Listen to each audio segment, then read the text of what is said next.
주 법무장관 20명이 지금 보시는 바로 이 편지, 마요르카스 장관한테, 국토안보부 장관한테 편지를 보냈는데요. 이 편지가 4페이지 정도 되는데 뒤에 20명이 다 서명을 해가지고 이제 보냈습니다. 누가 이 편지를 보냈느냐? 엘라바마, 애리조나, 아칸소, 플로리다, 조지아, 인디애나, 캔자스, 켄터키, 루이지애나, 미시시피, 미주리, 몬테나, 네브라스카, 오하이오, 오클라호마, 사우스캐롤라이나, 텍사스, 유타, 웨스트 버지니아, 그리고 버지니아. 이 편지를 작성한 분은 버지니아 주 법무장관인 제이슨 미아레스. 요번에 새롭게 주 법무장관이 됐죠. 제이슨 미아레스가 이 내용을 작성을 하고 20명의 공화당 측 주 법무장관들이 공동 서명해서 지금 국토안보부에서 만들려고 하는 5정보통치위원회, 저는 이렇게 번역합니다. 다른 분들은 보니까 허위정보관리부, 허위정보관리부서 이런 식으로 이제 번역을 하시더라고요. 그게 이해하기는 좀 더 쉽죠. 허위정보관리부서, 이게 이해하기는 좀 더 쉬워 보이실 텐데 저는 일부러 이 통치라는 단어를 썼습니다. governance라는, 원래 영어는 disinformation governance bill, governance board 이렇게 되어 있거든요. 그러니까 disinformation이라는 단어도 뭐 그렇고 governance라는 말을 썼다라는 것 자체가 군림하겠다라는 의미를 주고 있기 때문에, 그래서 그냥 관리위원회라고 하기보다는 차라리 감독위원회라고 하면 좀 더 나을 수도 있는데 통치위원회, 이게 좀 나을 것 같고요. 원래 보드라고 이야기하면은 그냥 어떤 실행권이 있는 사람이라기보다는 주로 아이디어들을 내놓는 그런 사람들이 모이는 그런 조직이기 때문에, 마요르카스는 어떻게 해서든 그걸 감싸려고 하고 있죠. 계속해서 지금 이 위원회가 하는 역할이라는 것이 실제로 법 집행을 하는 것이 아니라 가드레일을 만들어주는 거다. 잘못된 정보들이 퍼질 때 충격을 최소화해주기 위한 그런 가드레일을 만드는 역할들을 하는 거다. 결국 가이드라인, 지침을 만드는 역할을 한다라는 뜻입니다.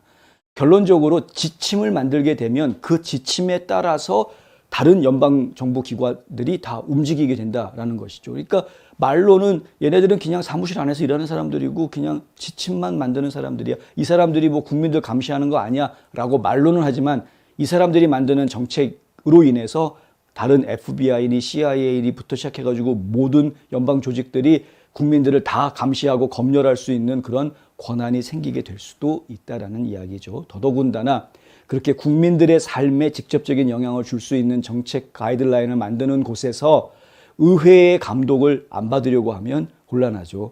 물론 마요르카스는 석 달에 한 번씩 분기별로 의회에 보고하고 할 거다라고 이야기를 하는데요. 그냥 의회에 보고하는 것만 가지고 이게 시정이 되지가 않습니다. 잘못 운영이 될 때 시정하기가 상당히 쉽지가 않습니다. 그래서 의회에서 정식으로 법을 만드는 게 오히려 더 바른 방법입니다.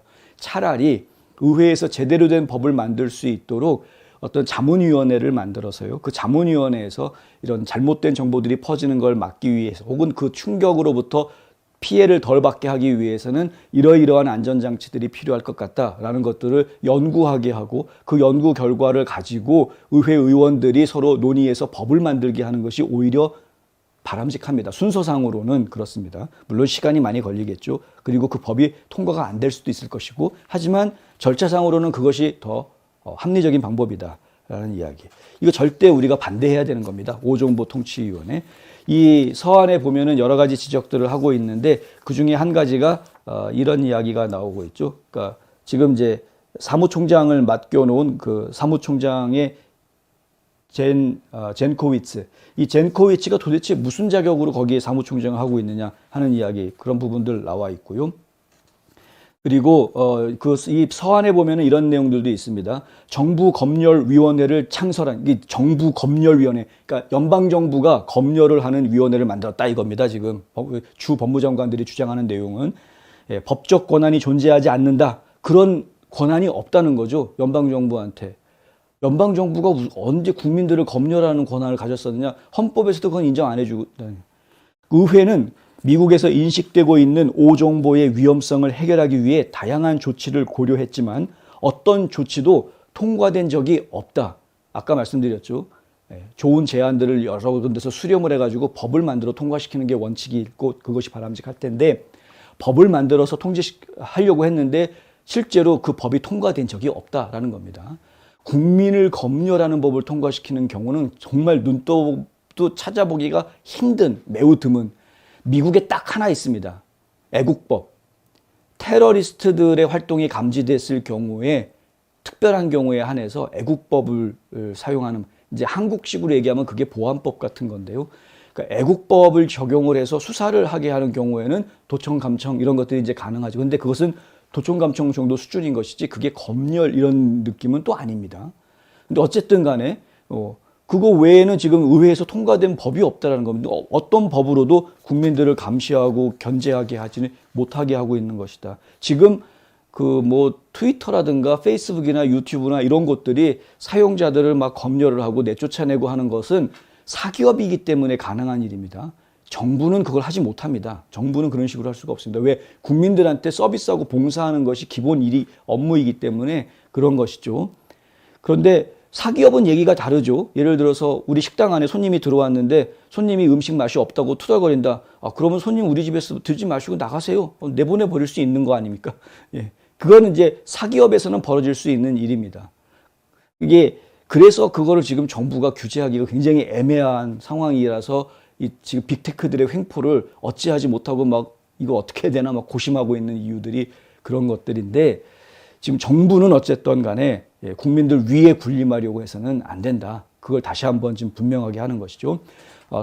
이 서한에 서명한 또 다른 사람, 이 켄 팩스턴, 이야기하기 전에 젠코비치 얘기를 좀 하나 더 하겠습니다. 과거에 젠코비치 얘기가 나왔을 때 비평받았던 게 헌터 바이든 노트북에서 나온 것을 인정하지 않았다. 그거 러시아의 사기다, 러시아의 조작이다, 이런 식으로 말했던 것을 가지고 비난을 했었죠. 그랬더니 젠코비치가 하는 이야기가, 그 말을 했던 상황은 트럼프 대통령하고 이 조 바이든 대통령 후보하고 서로 토론회가 벌어졌을 때, 그때 조 바이든 후보가 해명하는 내용을 그대로 자기가 전달한 거였다, 사람들한테.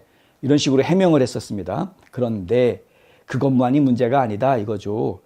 뭐냐 하면은, 젠코위치가 버지니아주 로던 카운티의 부모들을, 그들은 당신의 검열은 잘못된 정보를 없애지 않을 것이다. 그것은 선의는 있지만 인기가 없는 연설자의 합법적인 연설을 억압할 것이고, 단순히 그들의 잘못된 정보에 맞서기 위해 더 많은 연설을 허용했을 때보다 훨씬 더 큰 영향력을 가진 나쁜 행위자들을 순교자로 변화시킬 것이다.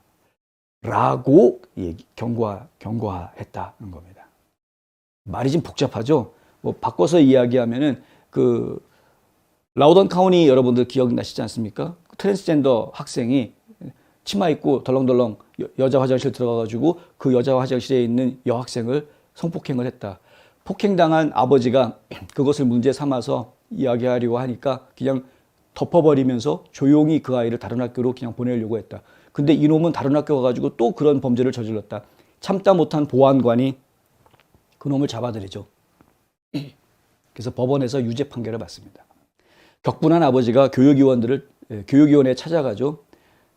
당신들이 왜 그때 그 아이를 성폭행이 있었던 그 문제를 감추지 않았더라면 제2의 사건이 터지지도 않았을 것이고, 그런데 그 나쁜 놈을 갖다가 덮어주고 무마시키려고 했다가 오히려 일이 더 커졌다. 당신들은 그 자리에 앉아있을 자격이 없다. 교육위원 할 자격이 없다. 큰 소리를 쳤습니다.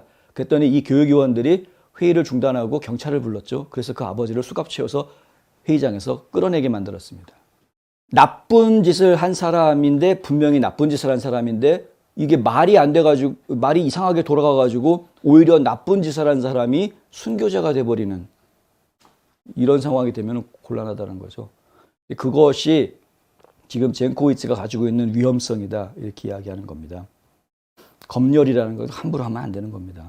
켄 팩스턴 텍사스주 법무장관은, 나는 바이든 행정부가 우리 헌법과 수정헌법 제1조의 자유를 무시하고 수백만 명의 사람들을 침묵시킴으로써 우리의 민주주의를 계속해서 잠식하는 것과 모든 미국인들에게 들을 권리, 모든 미국인들의 말이 들어질 권리, 연방정부는 국민들이 하는 말을 들어야 됩니다. 일단 이 들어질 권리를 부인하는 것을 용납할 수 없다.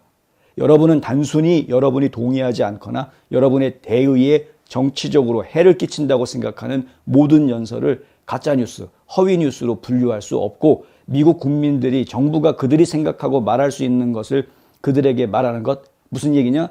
내가 생각하고 내가 말하는 거를 정부가 나한테 시켜서 시키는 대로 생각하고 시키는 대로 말해라. 이렇게 하는 것은 절대 용납할 수 없다. 용인될 수 없는 것이다. 이런 이야기를 이제 하고 있습니다. 플로리다주 법무장관인 애슐리 무디도 이런 얘기를 하는데요. 바이든 대통령이 정당한 비판과 미국의 시민의 시각을 혼란시키고 왜곡하려고 하고 있다. 이런 권위주의적인 책략은 소설 1984에서나 나올 법한 그러한 것이고 모든 정치적 신념을 가진 미국인들에게 겁을 주는 것이다. 소설 1984, 조지 오웰 소설 1984 여러분 아시죠? 저는 사실 조지 오웰 소설 1984를 백남준 비디오 아티스트 때문에 알게 됐습니다만 1984년에 백남준 선생이 그 1984 헬로우 1984인가요? 해가지고 비디오 아트 작품을 발표를 했었죠. 이게 예술가들이야 뭐 어차피 좀 풍자도 할 수 있는 것이고 폭로도 할 수 있는 것이고 뭐 그렇다 치고요. 지금 예술가들이 하는 발언 이런 것들은 행위 이런 것들은 항상 이렇게 좀 약간 예외니까 그거는 좀 제쳐놓고 그 일반인들 상식적으로 이야기할 수 있는 우리들이 이야기하기에도 미국이라는 나라가 지켜주고 있는 기본적인 자유민주주의 국가의 기본적인 국민의 권리들을 이걸 정부가 지켜주지 않으면 누가 지켜주냐 이겁니다. 그냥 좀 적나라하게 제가 비꼬아서 적나라하게 말씀을 드리자면 제가 어느 날 가게를 하나 열어가지고 장사를 하고 있는데 어떤 깡패들이 와가지고 저희 가게를 막 부수면서 누구 허락받고 여기서 장사하냐 이랬단 말이죠. 저 기분이 되게 나쁘죠. 난 분명히 그냥 내가 거기서 장사하면서 지들한테 해 끼친 게 하나도 없는데 화가 났습니다. 나도. 그래서 수소문을 해봤습니다. 저 나쁜 놈들을 혼내줄 놈이 없을까. 수소문을 해봤더니 그 동네에 진짜 센 놈이 누가 있대더라. 그 센 놈한테 야 잘됐다. 네가 날 대신해서 쟤들을 좀 혼내줘라. 그래가지고 그 사람한테 대신에 내가 고마우니까 너한테 얼마를 줄게. 이렇게 됐단 말이죠. 그렇게 해서 그 사람은 계속해서 내 가게 앞에서 이제 지키고 있는 겁니다. 그럼 그 사람이 있을 때에는 그 처음에 와가지고 깽판 부렸던 놈들이 저희 가게에 이제 안 들어오는 거죠. 센 놈이 지키고 있으니까. 네. 그게 정부와 국민들 간의 관계입니다. 따지고 보면 우리 국민들이 정부에다가 세금을 내고 그리고 그 자리에 우리가 뽑은 사람을 안 치우고 하는 것이 결국은 그런 관계입니다. 근데 그 사람들이 오히려 돌변해가지고 저 깡패들 막아달라고 갖다 놓은 사람이 돌변해가지고 오히려 그 사람이 나한테 칼을 들이밀고 오늘 장사한 거 다 내놔. 이렇게 얘기가 되면 그럼 어쩌란 말입니까? 원래 의도에서 벗어난 거죠. 지금 그런 상황이다. 내 가게 지켜달라고 세금 내고 있었는데 지금 갑자기 가게 지켜줘야 될 공무원들이 가게를 갖다 박살내는 깡패로 돌변하는 그런 상황이다. 이게 지금 오정보통치위원회가 그런 겁니다. 이 조직이. 심각한 일입니다. 진짜 심각한 일입니다. 단순히 비판적 인종 이론을 가르치는 것을 원치 않는다라는 이유로 영리를 위한 정보 제공자라고 묘사한 것은 매우 골치 아픈 일이다. 이게 무슨 얘기냐면은 그 라우던 카운티, 버지니아주 라우던 카운티의 부모들 얘기인데요. 이 라우던 카운티 부모들 놓고 하는 이야기가 애들한테 비판적 인종 이론을 가르치지 않으려고 하는 저 부모들은 그냥 순전히 그걸 이용해서 돈 벌려고 하는 거 아니냐라는 식으로 비꼬았다는 사람이 있었나 봅니다. 이런 식으로 얘기하면 안 되죠. 국토안보위원회는 뭐 이것이 공화당이나 보수 진영에서 비판하고 있는 그런 것이 아니다라고 애써서 지금 설명하는 그런 팩트시트라는 걸 내놓았는데 솔직히 말씀드려서 그 팩트시트 내용 자체가 정말 불쉿입니다. 지금 알아들을 수가 없는 무슨 얘기를 하자고 하는 건지. 다른 연방기관 및 다양한 범위의 외부 이해자와 조종될 것이라고 명시되어 있기 때문에 이 오정보통치위원회에서 나오는 모든 지침은 다른 연방기관들과 다른 이해 당사자들한테 가이드라인으로 지침으로 전달이 되게 됩니다. 마치 CDC에서 팬데믹 지침을 내놓는 것처럼 오정보통치위원회에서 지침을 만들어서 내놓으면 그것이 이제 각 기관에 전달이 되면서 야, 이런 얘기는 하면 안 돼. 이런 식으로 이제 말막음을 미리 하는 거죠. 이거야말로 진정한 캔슬 컬처의 뭐라고 그럽니까? 그런 것을. 네. 궁극적인 캔슬 컬처의 끝판왕 뭐 이렇게 이야기할 수 있는 그런 부분이다. 예. 이해가 좀 되시죠? 제이미 고렐릭 전 법무차관, 마이클 초토프, 조지 부시 행정부 시절에 전 국토안보부 장관이 공동 의장을 맡고 있는 국토안보부 자문위원회라는 것도 있습니다. 이 국토안보부 자문위원회에서도 마찬가지로 이런 그 오정보통치위원회가 하려고 하는 것과 비슷한 그런 자문 활동을 조만간에, 그러니까 이 허위 정보들을 어떻게 정부기관들이 다뤄야 되는지에 대한 그런 연구들을 해서 권고안을 낼 것으로 지금 알려져 있습니다. 그러니까 지금 국토안보부가 오정보통치위원회 하나만 지금 가지고 있는 게 아니라 좀 전에 말씀드렸던 국토안보 자문위원회도 그런 역할을 하고 있다. 겉으로는 초당적이라고 이야기를 하죠. 그래서 오바마 시절에 법무차관 했던 사람, 그리고 부시 행정부 시절에서 국토안보부 장관 했던 사람이 투탑이다. 그래서 초당적인 위원회다. 이렇게 겉으로는 얘기하고 있는데 저희가 볼 때는 뭐 빤하죠.